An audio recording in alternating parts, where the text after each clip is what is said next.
Merci Madame la députée. La parole est à Monsieur Sébastien Nadeau pour les non-inscrits et pour 5 minutes.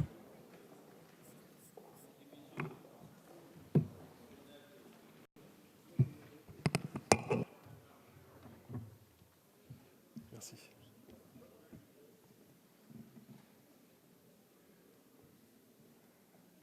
Madame la ministre de la Santé, Monsieur le ministre des Comptes publics, Monsieur le rapporteur général, dans la mesure où tous mes amendements ont été jugés irrecevables, je me présente à vous sans grand espoir que vous entendiez par le détail ce que soignants et malades crient depuis des mois.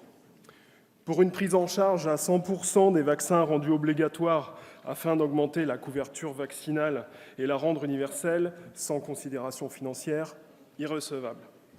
Impliquer davantage les usagers des services de santé, les patients dans les processus décisionnels vers une amélioration de ce qu'il est convenu d'appeler la démocratie sanitaire, irrecevable. Diminuer le reste à charge de certains malades quand le coût d'une hospitalisation grèvera leur budget familial des années entières, irrecevable. Créer des places en établissements médico-sociaux pour les personnes adultes en situation de handicap alors qu'elles sont actuellement maintenues en structure d'accueil pour enfants ou adolescents, irrecevable. Permettre au personnel de santé de travailler sereinement, irrecevable. Donner les moyens de leur ambition à l'hôpital public, aux EHPAD, à la psychiatrie, bref, à tous les établissements de santé publique, irrecevable. Prenons l'exemple de la psychiatrie en France. Avec cette organisation de la santé mentale quasi intangible depuis 1960. La psychiatrie n'est pourtant pas une médecine pour les autres. En France, 1 personne sur 5 souffrira d'un trouble psychique au cours de sa vie. La réalité y est alarmante, bien loin de l'ambition affirmée. Établir une nouvelle relation du malade à sa pathologie, une nouvelle relation de notre société aux problèmes de santé mentale, quand jusqu'ici la solution coûteuse et inefficace de l'enfermement est le seul remède, pourquoi ne pas essayer la liberté? Soigner autrement, organiser différemment. Après tout, la liberté est un soin merveilleux. Mais plutôt que de s'interroger sur les patients ou sur le travail des soignants, d'expérimenter de nouvelles méthodes, votre solution consiste ici à transformer la tarification hospitalière et l'étendre aux hôpitaux psychiatriques pour faire disparaître les établissements jugés pas assez rentables. Cachez ces fous qu'on ne saurait voir et en low cost, s'il vous plaît. En réduisant ici comme ailleurs les marges de manœuvre de la communauté hospitalière, vous ôtez toute liberté et toute initiative possible pour mieux soigner. Et finalement, proposer un service public de santé de qualité aux gens qui en ont besoin, sans vérifier que leur porte-monnaie est bien garni, inconcevable.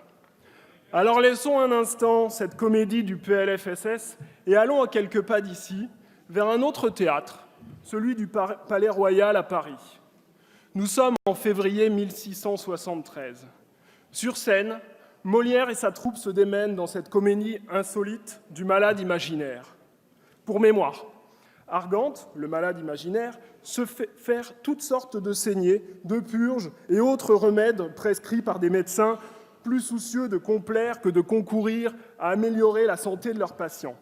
Sa jeune femme, Béline, simule des soins intentionnés, mais n'attend en réalité que la mort de son mari pour hériter.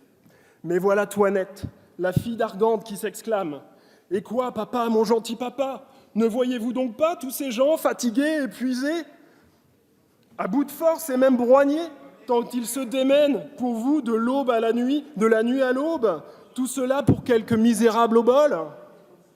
Toinette, ma tendre, de quoi se plaignent-ils? C'est moi? C'est quand même moi qui suis terriblement malade.